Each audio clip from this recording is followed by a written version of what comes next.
Assalamualaikum warahmatullahi wabarakatuh. Selamat malam, selamat bergabung kembali di program V Newsroom edisi Senin 28 April 2025. Kita mulai saja V Newsroom selengkapnya bersama saya Lisa Ratnatania.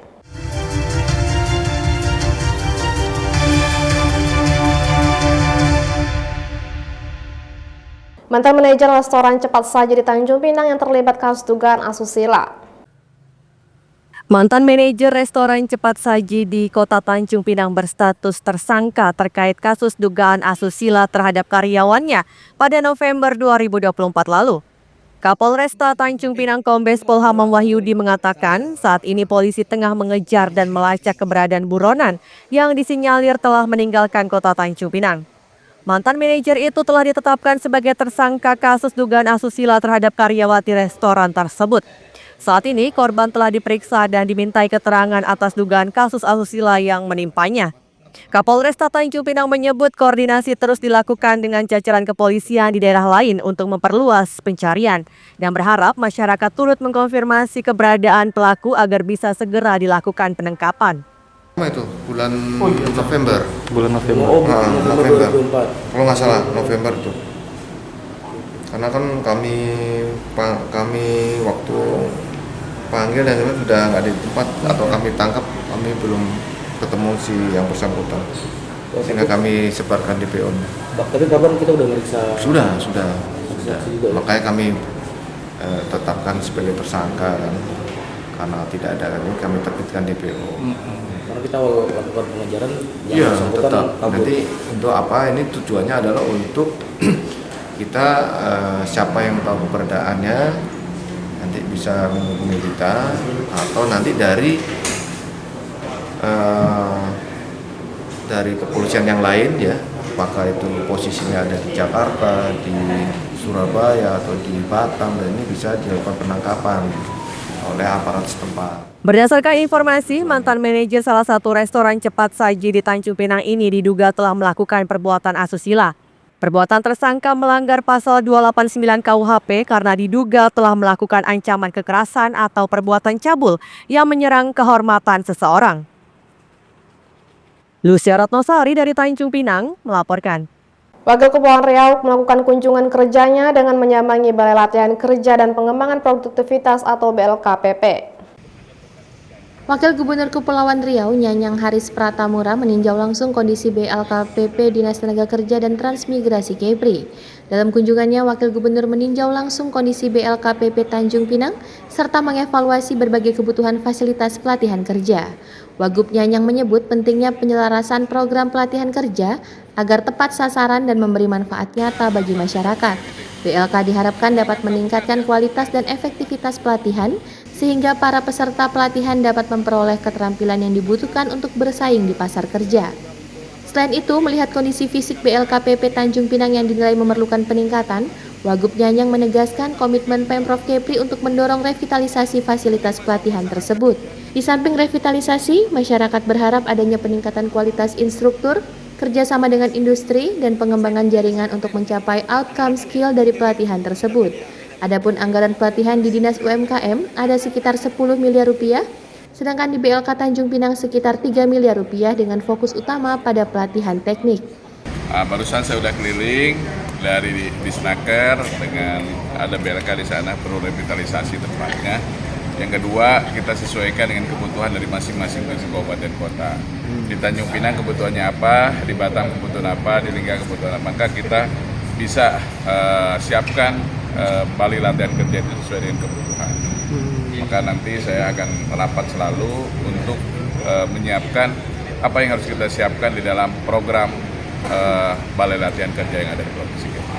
Karena nanti kita di 7 kabupaten juga harus ada, kalau memang tidak ada kita nanti bawa ke Tanjung Pinang ataupun ke Batam atau Tanjung Karimun untuk bisa ikut pelatihan BLK tersebut. Selain itu, program magang juga akan dilaksanakan dengan pendampingan intensif dan peserta magang akan mendapatkan bantuan selama masa pelatihan yang berlangsung antara 3 hingga 6 bulan.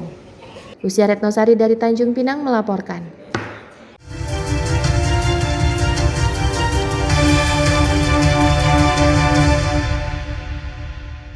Pemerintah Provinsi Kepulauan Riau menjadi salah satu target rencana pembangunan sekolah unggulan Garuda. Menteri Pendidikan Tinggi, Sains dan Teknologi atau Mendikti Saintek RI, Brian Yuliarto dalam kunjungannya beberapa waktu lalu di Kota Tanjung Pinang mengatakan, sekolah unggulan Garuda masih dalam tahap perencanaan pembangunan.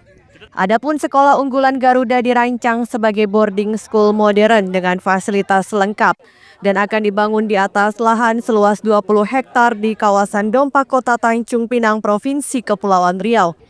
Pembangunan sekolah unggulan Garuda ini diperkirakan menelan anggaran 100 miliar rupiah yang sepenuhnya bersumber dari anggaran pendapatan dan belanja negara atau APBN. Sekolah unggulan Garuda ini ditujukan untuk diperuntukkan bagi siswa-siswa berprestasi yang memiliki kecerdasan di atas rata-rata yang dipersiapkan secara khusus untuk melanjutkan studi ke universitas-universitas top dunia. Mendikti Saintek menegaskan bahwa seluruh siswa yang diterima di sekolah unggulan Garuda tersebut akan mendapatkan beasiswa penuh dari pemerintah. Ya, sekolah Garuda sekarang masih diproses ya. Nanti kita lihat seperti apa. Intinya dia kan akan seperti sekolah-sekolah yang menghasilkan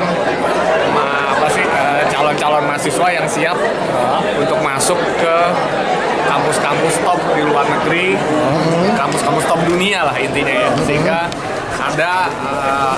ada mahasiswa-mahasiswa kita yang memang belajar di tempat-tempat kemajuan yang ada di dunia ini. Rencananya akan ada total 20 sekolah unggulan Garuda di seluruh Indonesia dan salah satunya dibangun di Kepulauan Riau.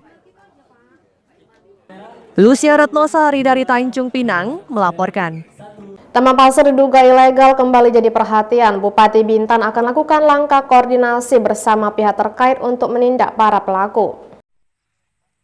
Sejumlah lokasi tidak sesuai dengan rencana tata ruang wilayah atau RT/RW diduga menjadi lokasi tambang pasir ilegal di Kabupaten Bintan menjadi atensi.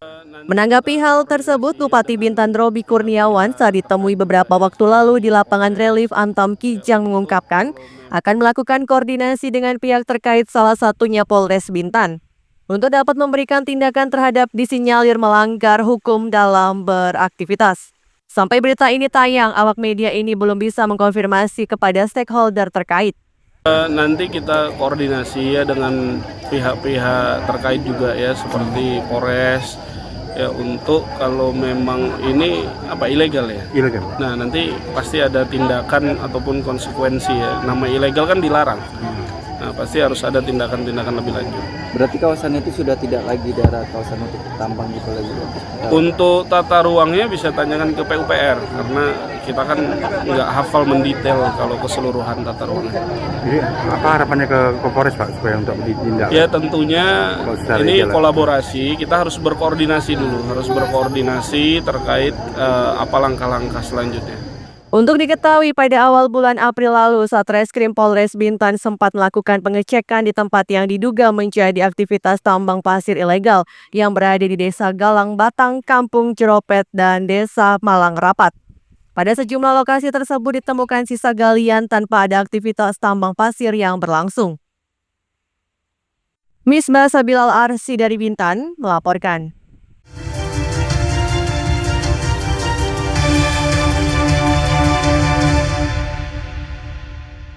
Event olahraga khusus lari tengah menjadi tren di masyarakat, seperti pada event run 5K bertajuk Tak Melayu Hilang di Bumi. Tanpa antusias ratusan pelari turut memeriahkan acara tersebut, berikut informasinya.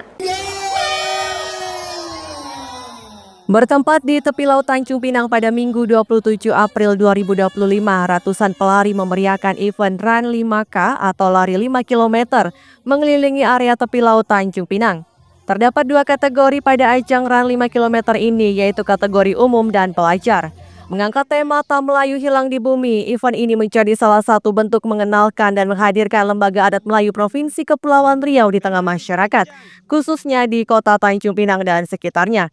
Inisiator acara, Edi Rifana, mengungkapkan sesuai target acara run 5 km ini diikuti sebanyak 500 peserta, tidak hanya dari Kota Tanjung Pinang namun juga dari Kabupaten Bintan dan Kota Batam. Edi berharap pemerintah daerah dapat turut memberikan stimulan terhadap kegiatan positif seperti yang diselenggarakan saat ini. Sebenarnya bagian kami pecinta lari memberi apresiasi terhadap LAM. Kita tahu tanah ini tanah bertuan, di mana bumi dipijak, di situ langit dijunjung. Maka kita melihat dengan gedung LAM yang sangat megah ini, kami memandang dari pecinta lari pengen menghadirkan LAM ini juga di tengah komunitas lari, bahwa ayo yang generasi muda, yang hobi lari, kita hormati bahwa ini tanah bertuan. Kita ada yang kita tuakan di Lembaga Adat Melayu, kita dengar petuah dan petiti dari Lembaga Adat Melayu. Baik, memang kita sudah ada diskusi ya dengan pemerintah daerah, baik provinsi maupun Kota Tanjung Pinang. Beliau sangat mensupport. Memang kami juga berharap ya, tidak sebaiknya juga kita membebankan ke sepenuhnya event ini pada anggaran daerah. Jadi mungkin pemerintah daerah memberi stimulan aja, rangsangan ya, mungkin membantu dalam bentuk hadiah, yang lainnya biar kami dari komunitas melaksanakan. Karena Salah satu peserta peraih juara pertama kategori pelajar, Frediko, berharap event olahraga terutama lari dapat terus diselenggarakan. Selain sebagai ajang mengajak masyarakat menjaga kesehatan melalui olahraga, event ini juga dapat menjadi salah satu sarana latihan bagi atlet-atlet muda. Harapan saya sih pengen terus ada Bang ya buat event ini, apalagi kan bulanan ini kan, jadi kayak atlet biar nggak cepat bosan gitu dengan adanya event terus Bang, biar makin tetap semangat terus Bang. Misbah Sabilal Arsi dari Tanjung Pinang melaporkan. Jangan lupa follow Instagram dan TikTok BNewsClick untuk berita menarik lainnya.